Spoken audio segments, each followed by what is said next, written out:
un territoire.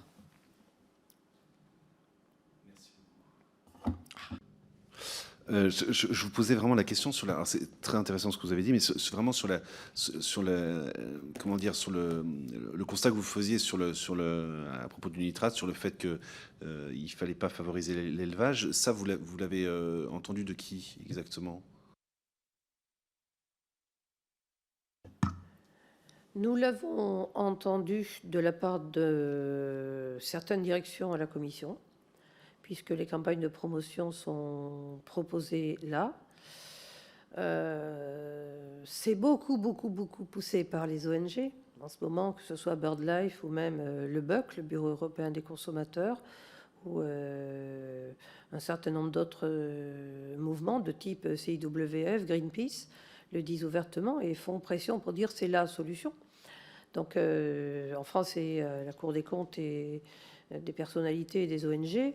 À Bruxelles, ce sont aussi les mêmes. Eurogroup for Animal, qui est une association qui regroupe, qui fédère les associations animalistes, au-delà du welfare, c'est-à-dire au-delà du bien-être, sont clairement anti-viande et essayent d'ailleurs dans le dialogue stratégique d'amener ce débat.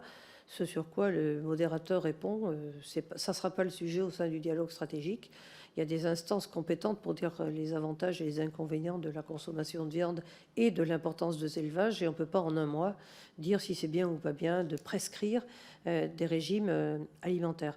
Par contre, c'est vrai que le verdissement, le verdissement du Parlement lors de la dernière mandature, plus un certain nombre de partis politiques aussi qui ont des convictions animalistes assez affirmées, dont d'ailleurs un parti dont vous êtes proche, font qu'ils soutiennent aussi qu'il faut compliquer les règles d'élevage pour qu'il y ait moins d'élevage. Je le dis en toute transparence. Et ça, c'est problématique.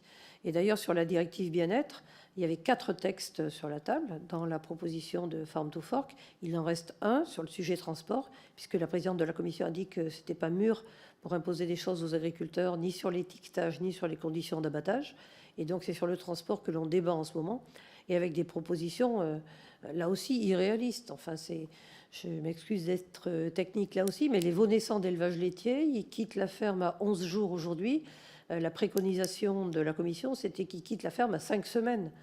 Donc ça, c'est juste impossible, enfin c'est infaisable en exploitation d'élevage laitier. Interrogez les éleveurs, ils vous le diront. De la même façon, faire des pauses beaucoup plus fréquentes qu'aujourd'hui, ça va renchérir énormément le coût du transport et ça va rendre impossible même, par exemple, l'exportation des veaux irlandais vers l'Espagne, qui est leur destination d'engraissement.